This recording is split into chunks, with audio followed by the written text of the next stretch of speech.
కొబ్బరి పాలతో ఎప్పుడైనా పాయసం ట్రై చేశారా? ఒకసారి ట్రై చేయండి. టేస్ట్ అయితే చాలా బాగుంటుంది. ఎలా చేసుకోవాలో చూద్దాం. ప్యాన్లో 1 టేబుల్ స్పూన్ నెయ్యిని యాడ్ చేసుకొని క్యాషు కిస్మిస్ వేసి ఫ్రై చేసి ఒక ప్లేట్లోకి తీసుకోవాలి. ఇప్పుడు అదే ప్యాన్లో సగ్గుబియ్యము, పెసరపప్పు కూడా వేసుకొని మీడియం ఫ్లేమ్లో పెట్టుకొని ఇలా మిక్స్ చేస్తూ గోల్డెన్ బ్రౌన్ కలర్ వచ్చేంత వరకు ఫ్రై చేసుకోవాలి.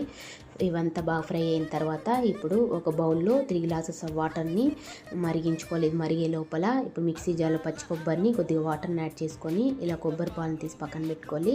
ఇప్పుడు ఈ వాటర్ అంతా మరుగుతుంది కదా, ఇప్పుడు ఫ్రై చేసి పెట్టుకుని సగ్గుబియ్యం పెసరపప్పు వేసి ఇది ఉడికే లోపల పక్కన ప్యాన్లో 1 టేబుల్ స్పూన్ ఆయిల్ వేసుకొని కొబ్బరి ముక్కల్ని ఫ్రై చేసుకోవాలి. ఇప్పుడు అదే ప్యాన్లో కొద్దిగా బెల్లం పౌడర్ని కూడా వేసుకొని వాటర్ వేసుకొని ఇలా బెల్లం అంతా కరిగిన తర్వాత ఇప్పుడు సగ్గుబియ్యము పెసరపప్పు బాగా ఉడికిపోయింది కదా, ఇప్పుడు ఈ బెల్లం సిరప్ని ఇంట్లో వేసేసి కొబ్బరి పాలను కూడా వేసేసి ఒకసారి అంతా మిక్స్ చేసుకొని లాస్ట్లో మనం ఫ్రై చేసి పెట్టుకుని కిస్మిస్, కోకోనట్ ఇవన్నీ వేసుకున్నామంటే కొబ్బరి పాలు పాయసం ready. Thank you for watching.